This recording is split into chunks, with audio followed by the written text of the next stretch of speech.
Good afternoon and welcome to another Object Talk Live. My name is Shireen and I am a member of the learning team at the Jewish Museum London, and I am delighted to be hosting today's Object Talk. Object Talks are an opportunity for us to bring some of our collection to you virtually. Every month we focus on a specific theme, and this month we are focusing on the theme of identity, bringing out objects that highlight a variety of collective and individual identities. Not only are we focusing on the theme of identity, but also preparing to celebrate Empathy Day, which happens tomorrow, on the 10th of June. Now, Empathy Day is a day hosted by Empathy Lab, which encourages us all to understand each other better and step into someone else's shoes, regardless of our different beliefs, circumstances, and experiences. This is to ensure that we are growing in empathy each and every day. Empathy Lab defines empathy as our ability to understand another person and feel their emotions, rightly stating that it is a force for change because it makes us want to help people. Today, as we consider both identity and empathy, I want to focus on the homeless community by exploring an object in our collection.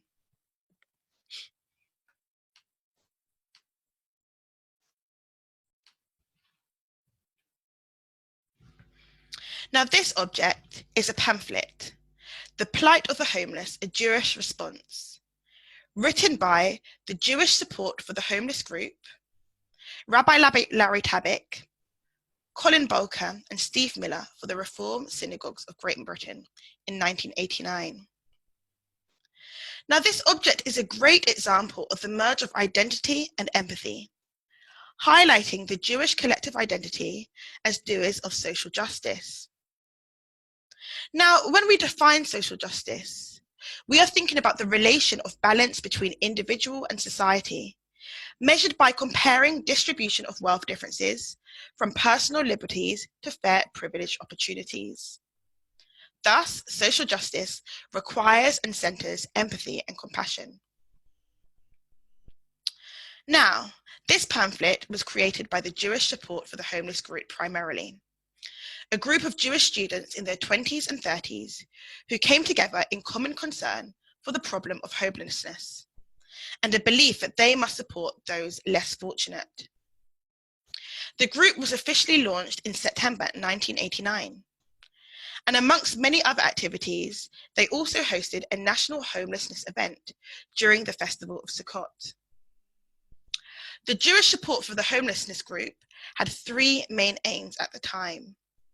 Number one, education within the Jewish community, raising awareness about the complexities of homelessness.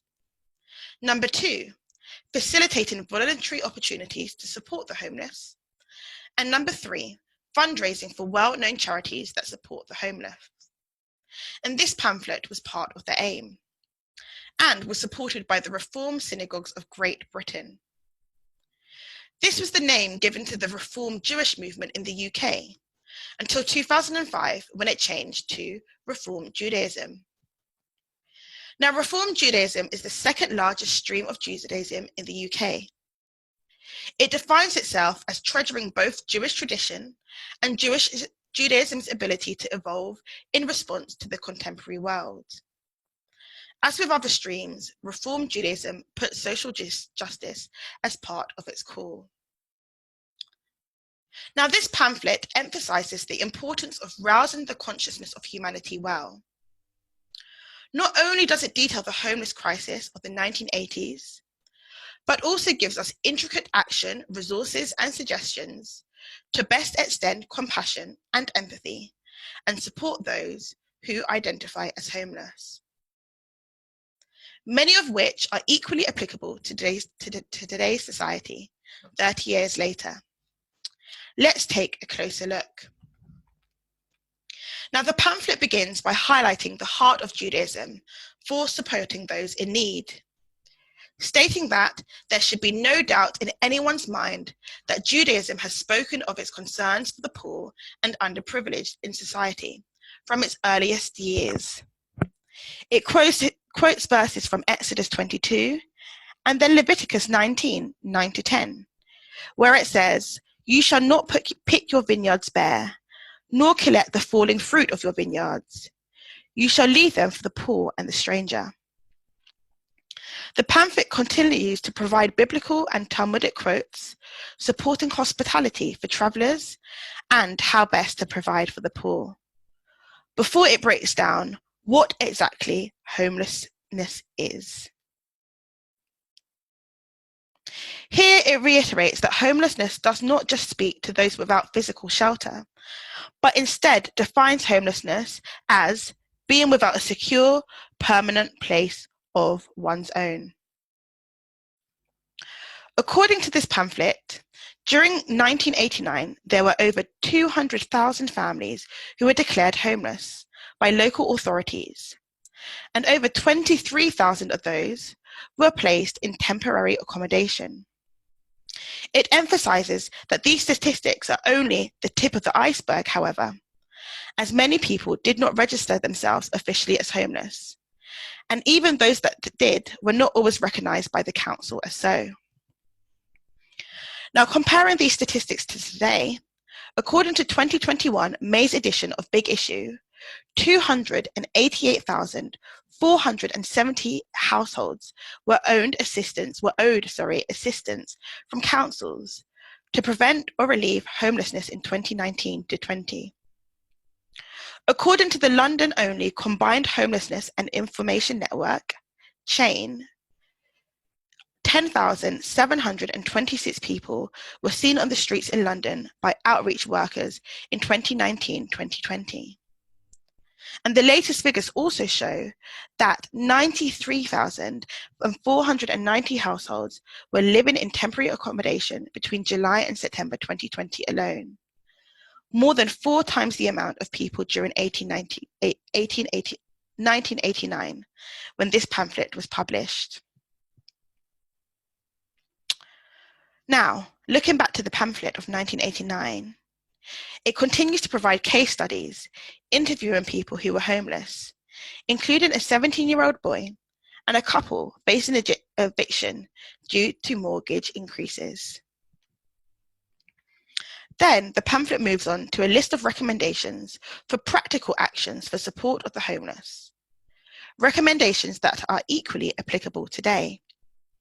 Number 1, education, including suggestions to invite specialist speakers, for example, speakers from the homeless charity Shelter, to share knowledge on the homelessness crisis within community organizations, schools, cheders, and shuls, and also encouraging rabbis to give sermons on homelessness. Number 2, direct assistance, encouraging people to volunteer at homeless shelters, food banks, and homelessness charities, encouraging research, and also encouraging the use of synagogues and community centres as food banks or collection points for blankets and other resources. Number 3, fundraising, acknowledging that tzedakah, charity, is a key component in Judaism. The pamphlet encourages donating to national organizations such as Shelter, as well as the smaller homegrown initiatives, or even community groups collaborating with one another to raise funds for a specific fund. And then number 4, campaigning.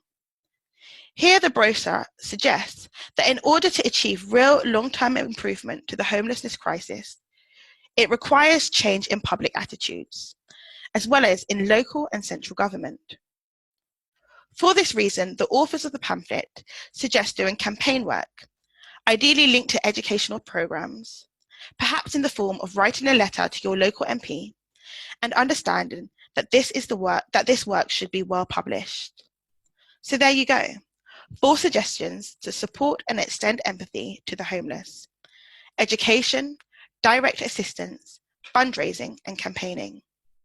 Suggestions that are all the more relevant today, as we see the homeless crisis accelerate, specifically over the last years, and particularly recently due to COVID-19.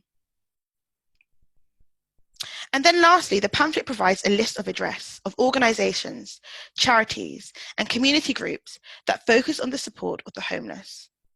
Of course, many of these organisations have probably transformed, changed, and some even shut down, but not all of them. For example, St. Mungo's Homeless Charity, Shelter Homeless Charity, and the Singles Homeless Project, which all still operate today, as well as some other newer organisations, such as the Museum for Homelessness. Now, that's all from me today, but I hope you have a wonderful day, and happy Empathy Day for tomorrow. Do not forget to join us next week for our next object talk, and until then, goodbye.